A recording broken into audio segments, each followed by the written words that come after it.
Hi, my name's Nick Muller from Advantage. So today we're going to talk about getting discretionary effort from your involvement with your people, so leveraging other people's talent and ability. Now the thing is, I talked about this earlier in my leadership video blog. The people are most happy when they're productive, when they're working on the stuff that suits them and that they like doing. And that's not always easy to accomplish when you're setting up a business, because quite often there's stuff that people don't like doing that they need to do. So the first thing I'm going to talk about is behavioural styles. When you're a self-employed person and you get to this, and you start to want to make the shift across to becoming a business owner and have your business work for you, what happens is you're at this ceiling of complexity, and on the other side of the ceiling of complexity there is some growth. Okay, so let's just say we've reached a certain point and we're having trouble growing. We need to shift our business from being me-focused as the business owner or the leader in the business to being a we-focused scenario, where there's a team producing the results, not just me or a few people in the business. So we need to almost detach ourselves from being the person responsible for running the team and have the team have peer accountability within the team, so the team's responsible for producing the results, and us included. It's just a slightly different shift in terms of, a subtle shift in terms of how we're operating. So when you've got a team game, the team works best when they have structure and they're accountable. So you've got accountability,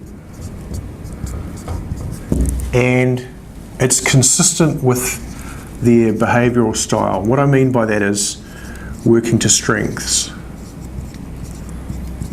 So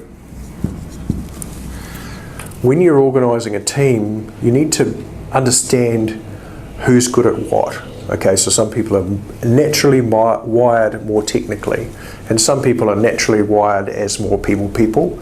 And in a sales environment, some people are just more naturally wired to go and hunt down new business, and some people are better wired to be account managers. So you don't try and put somebody who's a hunter and get them into an analytical scenario where they have to analyse too much, because it just drains them of their energy. And quite often we use this tool called DISC. There's a whole lot of which talks about dominant, influential, systematic and compliant behavioural styles. And there's a whole lot of tests out there that HR people use as part of their recruiting process to make sure that they get the right behavioural style and the right function in the business. So that's the first thing. So people are most happy when they're playing to strengths. Now sometimes they aren't able to completely play to their strengths the whole time. Fair enough, because you've got a business and there's reporting that needs to happen, or there are other things that need to happen within the business in order for it to function effectively. So you build structure around the person, so you have structure for the function. Now quite often what happens is people hire somebody, they hire a GM thinking that GM's going to bring all the systems with them, and that's that problem solved, and now I can just exit the business and go and live on an island somewhere, and that's all good. It'd be nice if you do manage to find the GM with all of the systems already with them. Now more often than not that doesn't happen that way. We're actually, as a business owner, responsible for identifying the missing systems and implementing them in the business. So this is where the structure comes into play, and one of those structures is a strategic plan that everybody buys into, or an operational plan that everybody buys into, or leading KPIs that everybody buys into. Their particular KPI might be actual versus quoted in terms of time taken and for productivity, for argument's sake, or it could be conversion rates, or it could be number of calls if you're going to go back to a traditional business model in sales, for argument's sake. and accountability. So the shift needs to happen. This very, very important shift needs to happen in accountability when you're shifting from self-employed across to a business owner way of operating. So you're trying to reduce the amount of time you spend in your business and still produce the results, right? So you're reducing the time and you still want the results to happen. So who's going to be accountable for what, and is it going to all land on your shoulders? Now, if you don't manage to shift the accountability onto the people that are looking after all in the best position and have control over that particular function, you're not going to get freed up.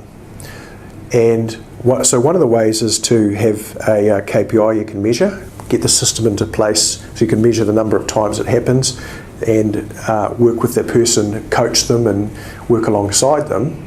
And this is transformational leadership, not transactional leadership.